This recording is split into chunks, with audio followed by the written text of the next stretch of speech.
נמצא איתנו לא אחר מאשר חיים רמון, שר המשפטים לשעבר. כבוד לראיין אותך. שלום רב. תודה רבה לך ולצופים. תודה רבה. אנחנו באמצע שידור חי, ולשידור החי הזה יש חסות, ברשותך, חובתנו למפרסם. החסות היא של יוסף אנרגיה. יוסף אנרגיה, יוסף הוא צופה של ערוץ טוב, תומך בערוץ טוב, מספק סולר איכותי שירות 24/6. ייכנסו לקישור לוואטסאפ שלו מכאן, מתחת לנגן, שילחו לו הודעה, קבלו בדיקת סולר חינם בהזמנת מילוי, הזדמנות להזמין שירותים מעסקים שתומכים בערוץ טוב. חיים רמון, לשעבר איש מפלגת העבודה, אני עוד זוכר אותך כבחור צעיר. עבר קדימה. כן. כבר הייתי יותר שנים בקדימה מאשר מפלגת העבודה, אבל לא חשוב. יפה מאוד. אנחנו אולי נחזור לנושא הזה בהמשך, אבל איך אומרים, נאום הלוויתנים שלך הותיר פה רושם כזה, שאנחנו נזכרים בך, נזכרים בנאום ההוא. כן, אבל בכל אופן, אני רוצה לקחת אותך לסיפור עסקת החטופים.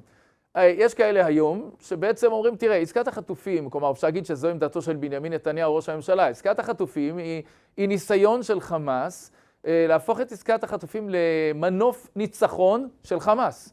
כלומר, אחרי כל הניצחון בלחימה של חיילי צה"ל, להפוך את זה למציאות שבעצם חמאס מוציא את צה"ל מעזה, שיעזוב את ציר פילדלפי ועוד כל מיני דרישות מהסוג הזה. בא נתניהו אומר, אני לא מוכן בשום אופן להפוך את זה לעסקת ניצחון של חמאס, והתגובות שהוא זוכה, חלק מהורי החטופים אומרים לו, אתה צודק, עם כל הכאב אתה צודק ואנחנו איתך, אבל יש גם כאלה שאומרים לו, אתה אכזר, אתה מפקיר. מה דעתך בעניין הזה של עסקת החטופים? קודם כל אני רוצה להגיד מילה על הניצחון. אנחנו 10 חודשים אחרי, ובמשך 10 ימים האחרונים נדמה לי, החמאס ירה 70 רקטות לעבר ישראל. אז יש לי תהיות לגבי הניצחון, ואם תרצה נרחיב על זה גם, ולגבי האסטרטגיה של אקורדיון, נכנסים ויוצאים, ומהרגע שצה"ל יצא מח'אן יונס, עד עכשיו זה בערך 10 ימים, 70 רקטות.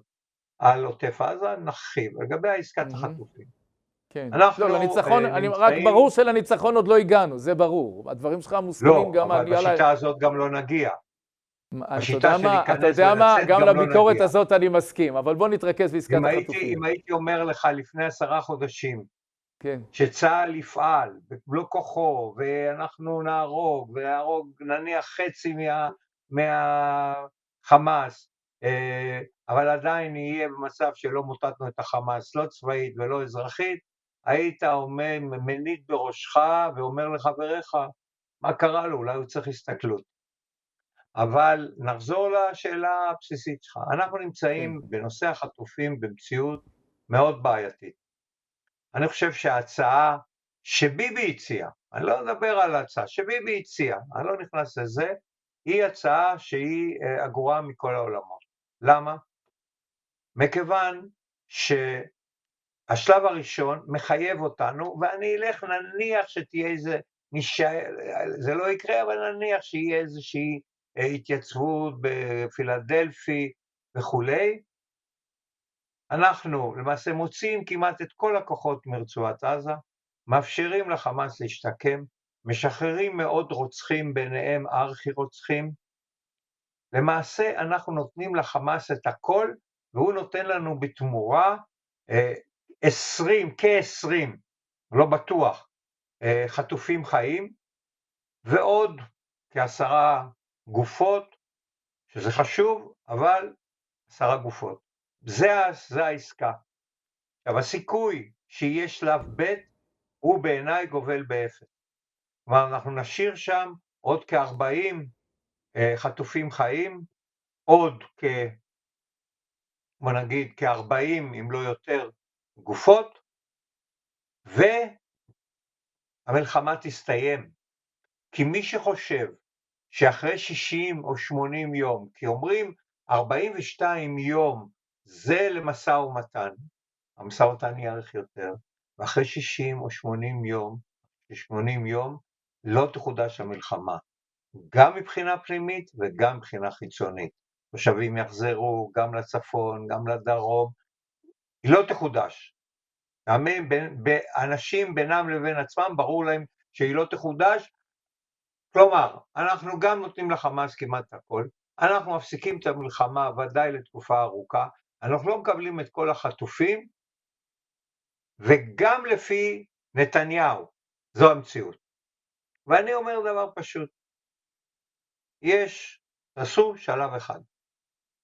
אנחנו נבוא ונגיד, כן, אנחנו מסכימים להפסיק את המלחמה, אבל כולם עכשיו. כולם. לא משאירים אף אחד מאחור. כל ה-115 חטופים, החיים והמתים, חוזרים למדינת ישראל. יש בזה מסר עצום וחשוב. עכשיו, אם הוא יסכים. אני מעריך שהסיכוי שהוא יסכים הוא לא גדול, כי אין לו שום כוונה להחזיר את כולם, וזאת תהיה הוכחה שהוא לא מתכוון להחזיר את כולם ולעשות שלב ב', אבל לפחות יהיה ברור למשפחות, לכל המשפחות, שנתניהו בא ואמר, אני נעניתי לתביעתכם. עכשיו ברור לכם שהחמאס לא רוצה? אתם מסכימים שרק 20 יחזרו ו40 אחרים לא יחזרו, חיילים וגברים וכולי? למה? למה? ואז גם מבחינת הלכידות הפנימית, אנחנו נהיה במצב אחר, וגם מבחינת מצבנו הבינלאומי. כך שאתה כה וכה מציע נתניהו, בינך לבין עצמך, הפסקת דה פקטו. תהיה הפסקת דה יורה, ובהפסקת דה יורה נבחון באמת אם סינואר רוצה לתת את כולם. ואני כמעט משוכנע שהוא לא מסכים. הלוואי ואני טועה וכולם יחזרו, וגם סוג של דברים, ונארגן את הצבא מחדש, נגדיל אותו, נסיק את המסקנות, וכול קל ביג'ו יומו, ויבוא יומו של החמאס שנחסל אותו באופן מוחלט. אבל גם פה אנחנו גם לא מחסלים, גם לא מחזירים את החטופים, את כולם כמובן, ולכן לדעתי זאת ההצעה האמיתית. מה לעשות שרוב המכריע של אמצעי התקשורת, ורוב הגנרלים, ורוב ראשי זרועות הביטחון, הולכים על הדבר שהוא רע, ואני אומר נניח שהוא יהיה, וישארו שם 40, מה יהיה? יגידו ביבי תוציא אותם בכל מחיר, ומה יהיה המחיר? עוד יותר גרוע, כי זה לא ייפסק, אבל כולם לוחצים עליו, שאני שואל למה אתם לא לוחצים על זה? אומרים ביבי לא יסכים, ולזה אני שואל הוא מסכים? הוא גם לא מסכים. אחרים אומרים לי, סמוטריץ' ובן גביר התנגדו, ולהצעה הזאת הם לא מתנגדים.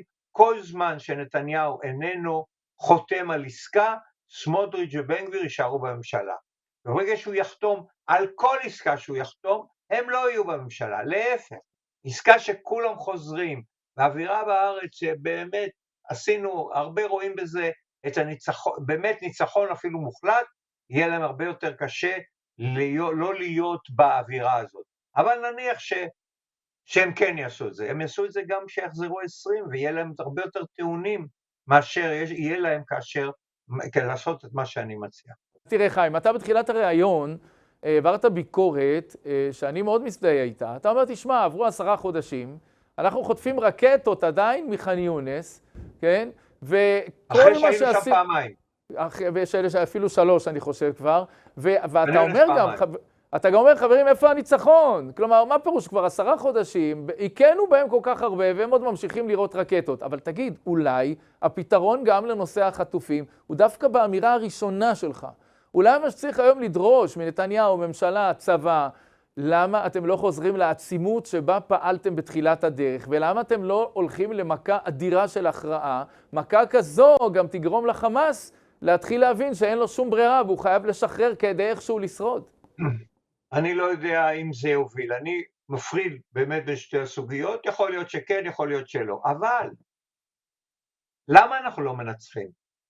כי הצבא, באישור הדרג המדיני, בראש ובראשונה ראש הממשלה ושר הביטחון, קבעו אסטרטגיה. איך אמר פטראוס? הוא אמר את זה לראשי הצבא עוד לפני המלחמה, והוא יש לו רקורד שעשה את הטעויות שלנו, ובסוף הוא ניצח את דאעש. הוא אמר, אם אתם רוצים לנצח ארגון טרור, אתם צריכים להישאר בשטח ולהקים ממשל צבאי זמני. זהו, בלי זה. עכשיו אנחנו רואים את זה, והם שוב חוזרים על אותה טעות.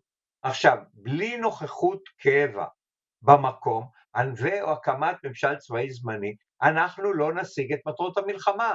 השיטה, הדרך שבה הצבא בחר לפעול, לא משיגה את זה. הנה יש לנו מהימים האחרונים, אני לא צריך להדגים את זה.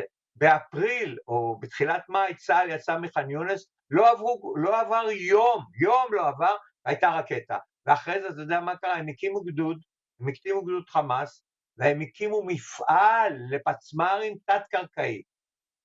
אז מה? אז ח'אן יונס נאלצנו להיכנס שוב.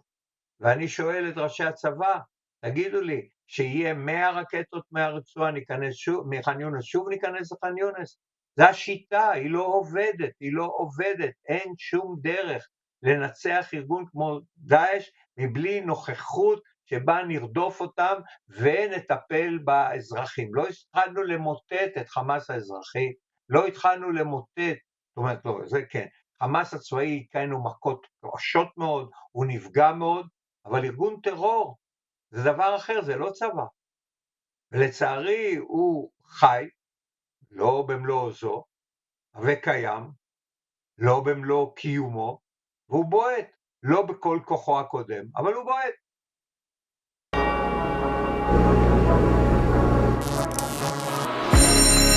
כדי שמערכות חירום יפעלו בזמן אמת, חשוב לתדלק סולר איכותי ולבצע רענון סולר פעם בשנתיים. הזמינו תדלוק וקבלו בדיקת סולר חינם, כך תהיו רגועים בהפסקת חשמל. שלחו לנו הודעה ונבדוק אם אתם ערוכים לחירום.